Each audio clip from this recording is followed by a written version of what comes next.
Hello दोस्तों, मैं आपका बहुत बहुत स्वागत करता हूं आपके अपने channel Indian institute of stock market में। जैसा कि आप लोगों को पता है कि अपन लोग हर हफ्ते जो है आकर के क्या एनालिसिस करते हैं, यूएसडी का एनालिसिस करते हैं। पिछले हफ्ते जो अपनी चर्चा हुई थी वो सीधे इस जगह से हुई थी कि यहाँ से मार्केट जो है अब हम क्या देखते हैं, बुलिश देखते हैं। अगर आपने पिछली वाली वीडियो नहीं देखी तो आप जा करके देख के आओ। वहाँ पर जो है अपन ने क्या डिस्कशन किया था, हम पिछली 2 वीडियो से जो सीरीज में चल रहे थे वो इस सीरीज पर चल रहे थे कि यहाँ से हम यूएसडी INR को सबसे पहले क्या देखते हैं, बुलिश देखते हैं। ठीक, पहली चीज अपनी ये वाली थी। उसके बाद जो दूसरा पॉइंट था वो ये था कि हम यहाँ से क्या करने वाले, फ्यूचर लॉन्ग करने वाले। क्योंकि हर बार मार्केट क्या कर रहा था, मार्केट एक डायरेक्शन को पकड़ रहा था और साइडवेज मोमेंटम में था। मार्केट ने क्या करा, पहली बार ब्रेकडाउन दिखाया, और जहां मार्केट पहली बार ब्रेकडाउन दिखाता है, हमारा यूएसडी पे ओवरऑल व्यू क्या था, हम ओवरऑल यूएसडी को क्या लेके चल रहे थे कि भाई तेजी होनी चाहिए और शार्प रिकवरी होनी चाहिए। जो रिकवरी आएगी अपनी वो तेज वाली आएगी। तो यहाँ पर ऑप्शंस बेच करके प्रॉफिट करने में उतना मजा नहीं आएगा जो सीधा फ्यूचर लेकर के आ सकता है। ठीक, यहाँ पे हमें बचना भी था। अब अपने को यहाँ पे ध्यान क्या रखना था, ध्यान ये रखना था कि जब मार्केट इसके नीचे निकलती तो इसके नीचे निकलने पर हम क्या कर रहे थे, साथ साथ जब हमने फ्यूचर लॉन्ग किया तो हमने वहां पे ट्रेड किया कवर्ड कॉल। अब जितने भी लोगों को नहीं पता है, मैंने इसके ऊपर एक प्रॉपर सीरीज बनाई है जो कि आप लोगों को आने वाले समय में फ्री ऑफ कॉस्ट मिल जाएगी। तो उसके लिए आपको कुछ नहीं करना है, चैनल को सब्सक्राइब कर लेना है, वीडियो को लाइक कर देना है। तो आपको इस हिसाब से जो है यूएसडी INR पे प्रॉपर सीरीज, प्रॉपर स्ट्रेटेजी, एकदम प्रॉपर। मुझे बहुत सारे लोगों ने कमेंट किया था कि हमें यूएसडी INR की स्पेसिफिक स्ट्रेटेजीज चाहिए, तो मैंने सिर्फ यूएसडी INR के ऊपर ही आयरन फ्लाई कैसे बनेगा, आयरन कॉन्डोर कैसे बनेगा, क्या उसके मैनेजमेंट्स होने चाहिए, कवर्ड कॉल अगर मार्केट ऊपर की तरफ जा रहा है तो कैसे मैनेज होगा, कवर्ड कॉल अगर मार्केट नीचे की तरफ जा रहा है तो कैसे मैनेज होगा, इसके ऊपर मैंने प्रॉपर तरीके से एक पूरी सीरीज बनाई है। वो वाली वीडियोस आपको बहुत जल्दी मिल जाएगी। May be around next month के जो है 15-20 तारीख के बाद से शायद तक आपको वाली वीडियोस मिल जाएगी। तो आपको कुछ नहीं करना है, बस उन वीडियोस को शांति से देखना है, प्रैक्टिकली जाकर के अप्लाई करना है। अब प्रैक्टिकली जाके अप्लाई मतलब भाई हमको पता है इससे ज्यादा लगना नहीं है एक लॉट करने के लिए, तो बस इससे जाके एक लॉट को ट्राई करना है, देखना है, समझना है कि कैसे मार्केट वर्क करती है। अब अगर आप 6000 की कैपिटल पे सही तरीके से काम कर रहे होगे तो आपको कुछ नहीं करना है, भविष्य में सिर्फ इस पे जीरो लगाते चले जाना है, अपने काम को स्टेबल तरीके से करते चलना है। अब यहां से अपन बात कर लेते हैं कि आगे का यूएसडी INR का व्यू क्या नजर आता है। जैसे अपन ने यहां पर बात करी थी कि यहां से हमें एक वी शेप रिकवरी देखने को मिलेगी, वो वी शेप रिकवरी अपने को पूरी देखने को मिली और मार्केट ने एक बहुत शानदार ऊपर की तरफ रैली करी। क्या मार्केट इस रैली को कंटिन्यू कर सकता है? भाई वीडियो बनाने का कारण क्यों है, वीडियो बनाने का कारण यह है कि मार्केट आ चुका है अपने बहुत ही इंपॉर्टेंट लेवल्स के आसपास। मतलब बहुत ही स्पेसिफिक लेवल है। अब यहां से ध्यान देने वाली बात क्या है, मार्केट इस वाली जगह पे मेक और ब्रेक पे, पर मैं बता देता हूं आप लोगों को यूएसडी INR का नेचर, जितना मैंने स्टडी किया उस हिसाब से आपको बता रहा हूं। 2 सिनेरियो होंगे यहाँ से। एक सिनेरियो सीधा ये निकल के आएगा कि कल के दिन में ही जो है ये मार्केट को बड़ा खींच देगा और सीधा सीधा ऊपर निकल जाएगा। जब ब्रेकआउट होगा तो आपको सीधा सीधा 20 पैसे का मूव मिलेगा सिंगल डे में, आप उसी को समझिएगा ब्रेकआउट। अगर मार्केट यहाँ से 2 पैसे 5 पैसे ऊपर जाके बंद होता है तो जो यूएसडी INR ने यहाँ से पलटी मारी वैसी वो पलटी वहां से मारेगा और सबको फंसा देगा कि देखो ब्रेकआउट हुआ। जैसे उसने यहाँ फंसा दिया कि इट इज अ ब्रेकडाउन, जबकि हमें क्या पता था कि ये ब्रेकडाउन नहीं है। ठीक वैसे ही अगर इसी नेचर से वो ऊपर से पलटता है तो ये भी ब्रेकआउट नहीं होगा। ये चीज का आपको विशेष ध्यान रख लेना है। इसके बाद अपन थोड़ी सी देर में बात करेंगे कि ऑप्शंस की IV में इंप्रूवमेंट आए कि नहीं आए, उस पर भी अपन चलते हैं।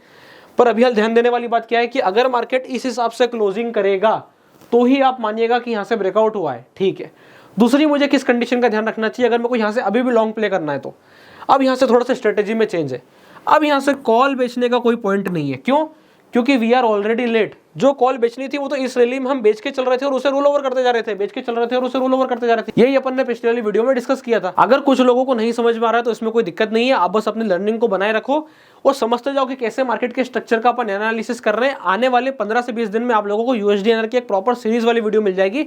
आप बस वीडियो के नीचे कमेंट कर दीजिएगा we want USD INR strategies, आप लोगों को उससे रिलेटेड पूरी वीडियोस मिल जाएगी। अब यहाँ पे अपन क्या करते जा रहे थे, कॉल ऑप्शंस को ऊपर की तरफ रोल करते जा रहे थे। मतलब जैसे अपन ने क्या करा था, 82.8750 की कॉल ऑप्शन को शॉर्ट करने के बारे में सोचा था 10 पैसे पे, पर साथ में एक हमारा कैच भी था कि अगर हमको मार्केट ऊपर की तरफ मूव करता दिख गया तो हम दोनों या तो प्रॉफिट बुक कर लेंगे, मतलब कि ये वाली कॉल ऑप्शन में जो लॉस हो रहा होगा वो भी बुक कर देंगे और जो हमें फ्यूचर में प्रॉफिट आया होगा उसको भी हमें बुक कर लेना है।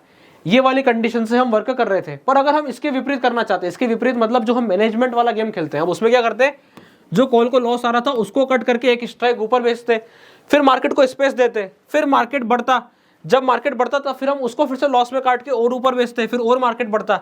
ऐसे में जो कॉल का लॉस होता है वो कम होता है और जो फ्यूचर का गेन होता है वो पूरा गेन होता है और हमें यहाँ से नीचे में अच्छे खासे प्रॉफिट्स मिल जाते हैं। मोमेंटम कितने पैसे का मिला, 82.80 से मार्केट हमको नॉन स्टॉप 83.20 तक मिला। तो मैं ये मान के चलता हूँ मोटे मोटे हमें 40 पैसे के आसपास का मोमेंटम मिला है। अगर इस 40 पैसे में हमने 15 पैसे 20 पैसे के आसपास अगर कॉल में खो भी दिए कि 20 पैसे यार we are losing on the call, तो ये चीज का ध्यान रखना है कि पहले के जो प्रीमियम थे 10 पैसे तक के आसपास तो हमने कॉल्स के प्रीमियम कलेक्ट किए ही थे और 10 पैसे के आसपास के कॉल के प्रीमियम लूज हो गए। तो कुल मिलाकर के हमारा जो यहाँ पे नुकसान आ गया वो आ गया लगभग 10 पैसे के आसपास का हमारा नेट लॉस निकला। अब ये जो 10 पैसे के आसपास का नेट लॉस निकलेगा ये किस में से निकलेगा कि हमने जो प्रॉफिट गेन किया है 40 पैसे का फ्यूचर्स में, तो 40 पैसे का फ्यूचर्स में गेन करने के बाद जब 10 पैसे का हम लॉस देखेंगे तो नेट हम 30 पैसे के आसपास का नेट प्रॉफिट बना के निकले।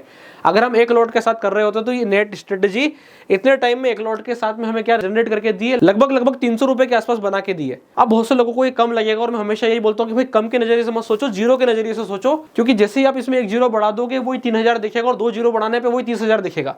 अब एक प्रॉपर स्ट्रेटेजी को मैनेजमेंट करके अगर आप 30,000 प्लस में घुमा करके ला रहे हो तो यही एक व्यवस्थित स्ट्रेटेजी बन करके आती है। ये चीज का आपको थोड़ा सा ध्यान रखना है। अब अपन आ जाते हैं सीधा यूएसडी एनआर की। यहाँ से आईवीज क्या बोल रही है, क्या आईवी इंडिकेट कर रही है कि मार्केट में फियर यहाँ से मार्केट के ऊपर मूव करने का, अपन उससे आइडेंटिफाई करेंगे। अब जो है अपन यहाँ पे यूएसडी एनआर की ऑप्शन चेन पे आ गए। अभी यूएसडी एनआर के ऑप्शन चेन पे अपन देखना है भैया 22 मार्च के ऑप्शंस क्या बोल रहे हैं।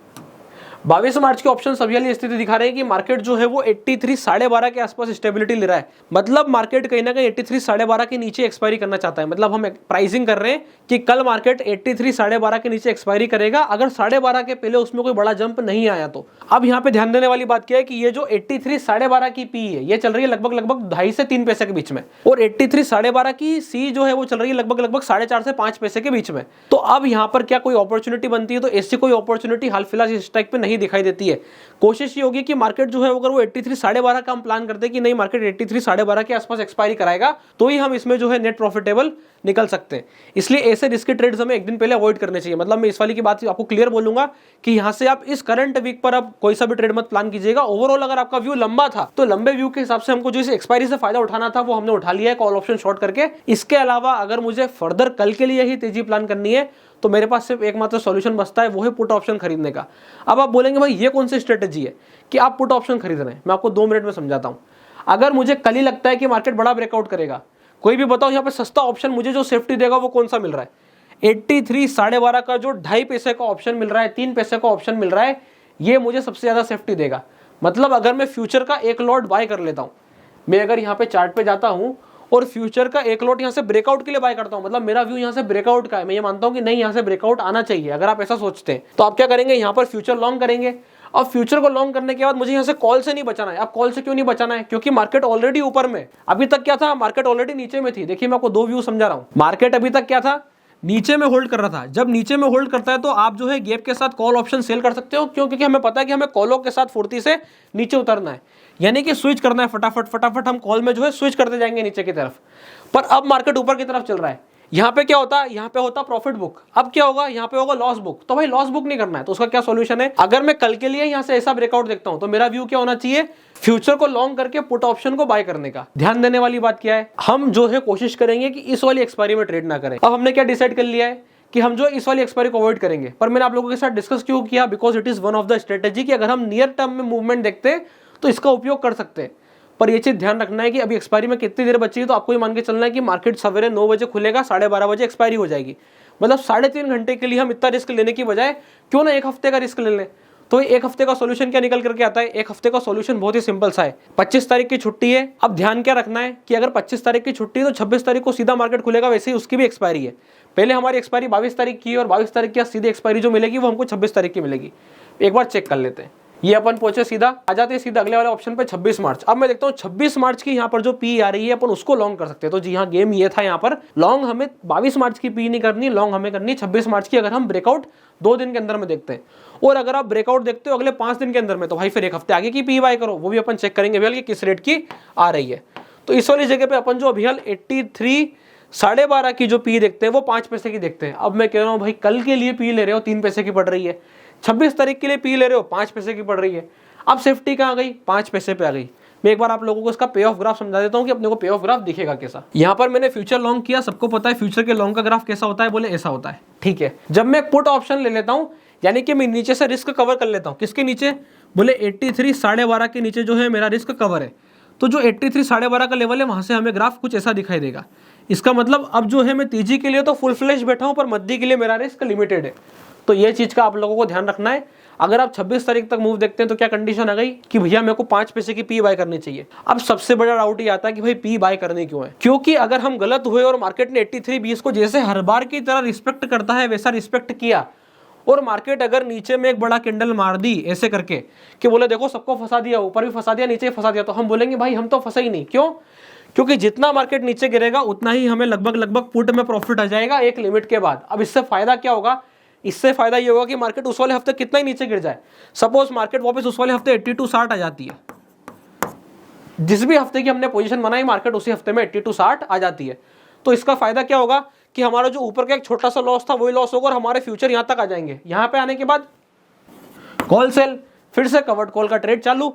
अब हमारे पे ऑफ ग्राफ को हम चेंज कर देंगे। अब हमारा पे ऑफ ग्राफ कैसा हो जाएगा? बोले ऐसा हो जाएगा। जब हम कवर्ड कॉल करते हैं तो हमारा पे ऑफ ग्राफ ऐसा वर्क करता है, ठीक उसके विपरीत जब हम प्रोटेक्टिव पुट करते हैं तो हमारा ग्राफ ऐसा बिहेव करता है। अगर आपको ये दोनों चीज समझ में नहीं आई है तो इसमें कोई घबराने की जरूरत नहीं है कि आप लोगों को मैंने क्या बताया है कि आने वाले 20 से 25 दिन में शानदार सी वीडियोस मिल जाएगी जिसमें एक एक चीज का प्रॉपर तरीके से डिस्कशन हुआ है, तो उस चीज की बिल्कुल टेंशन लेने की जरूरत नहीं है। ये ऐसा पहला चैनल होगा और ये पहली वीडियोस होंगी जहां पे आपको यूएसडी आईएनआर के ऊपर एक प्रॉपर तरीके से प्रॉपर स्पेसिफिक सीरीज मिलेगी। तो आप लोग सब लोगों को शेयर कर दीजिएगा और बता दीजिएगा कि यूएसडी आईएनआर पर जो है स्पेसिफिक तरीके से वर्किंग होती है और ऐसे करी जाती है, जहां पे हम बहुत ही कम रिस्क लेकर के चीजें सीख सकते हैं और समझ सकते हैं, वो भी ऑप्शन से रिलेटेड। तो इस हिसाब से जो है यहाँ पर यूएसडी आईएनआर का मोमेंटम आगे के लिए ये दिखता है। अब अगर कोई ये बोलता है कि भाई मेरा व्यू और लंबा है, मुझे यहाँ से तेजी भी करनी है और तेजी में मुझे लगता है यहाँ से मार्केट अब 84 के लिए निकल रहा है, जैसे किसी को लगता है कि उसका लिए व्यू है 84 के लिए यूएसडी यहाँ से निकल रहा है, ठीक है, पर मुझे नीचे का डर है। और मुझे एक और चीज लगती है कि 84 के लिए तो जा रहा है, पर ऐसा नहीं कि कल ही चले जाएगा परसों चले जाएगा, भाई कोई भगवान तो है नहीं, उसको लगता है चलेगा पर थोड़ा टाइम लग सकता है। तो उस वाले केस में वो ये बोलेगा कि मैं क्या करूं, उसका सॉल्यूशन है कि यहां से अब थोड़ा सा एक बार और आगे बढ़ो। हम पहुंचते हैं 28 मार्च कि 28 मार्च पर वही 12.5 की पी हमको कितने की पड़ रही है, तो 28 मार्च पे अब वही 12.5 की पी हमको पड़ रही है 7 पैसे की, तो थोड़ा सा वेट करना है। पहले 26 मार्च की पी लेनी है, कल का दिन देखते हैं क्या होता है। एकदम से कल पोजीशन बनाने की जरूरत नहीं है, पोजीशन हमें बनानी कब है मेरा कहना है थोड़ा सा ध्यान रखें। अगर आप ये वीडियो फ्राइडे की शाम को या फिर सैटरडे को देख रहे हैं तो आपको किस चीज का ध्यान रखना है? आपको देखना है कि ट्यूसडे के दिन मार्केट क्या ओपन होती है और उसके बाद जो सीधा हमको ट्रेड मिलेगा वो डायरेक्टली कौन सा मिलेगा? सीधा मिलेगा लगभग 83 12.5 की पी हमें 28 मार्च की ही लेनी पड़ेगी, तो ये चीज का ध्यान रखना है। अभी आ रही है लगभग 7 पैसे के आसपास, 26 तारीख को हो सकता है इसका रेट या तो बढ़ के मिलेगा, मतलब मार्केट नीचे आ चुकी है, हमें ट्रेड करने की जरूरत नहीं है। अगर इसका रेट घट के मिल रहा है मतलब आप बिल्कुल सही जा रहे हैं, मार्केट चल चुकी है, जिस तरफ हम सोच रहे थे उसी तरफ मार्केट चलना शुरू कर दी है।